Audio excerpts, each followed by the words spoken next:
hello साथीहरू यार at least गर्नुको फाइदा पनि हुन्छ हौ घरिघरि त हेरौँ न किल हान्नु त पाइयो नि होइन कुड्यो हान्नु परेन ड्याङ झऱ्यो त एउटा यार ढाल्नु पऱ्यो त यतिको त अनि हेरौँ न गर्नु पऱ्यो नि एटलिस्ट हान्छ त आफै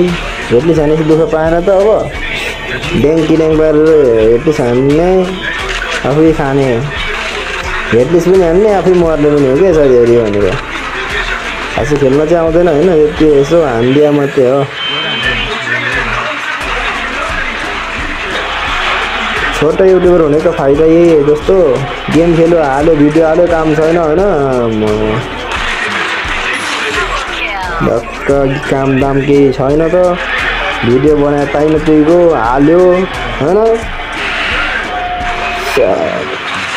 न भ्युज आउँछ न कमेन्ट आउँछ न सब्सक्राइब हान्छ होइन म्याकगरी है सब्सक्राइब हान न हो साथीहरू यार हामीलाई पनि ड्याङ ड्याङ पारेर सब्सक्राइब हान्छ म्याकगरी ढ्याङ बढ्छ त एक दिनमा एउटा बढाइ पनि हुन्छ हौ साथीहरू यार एक दुईवटा बढाइदेऊ त ल हेरौँ फ्री फायर लभरहरू कतिको रहेछ हेरौँ त फ्री फायर लभर जति सबबाट कमेन्ट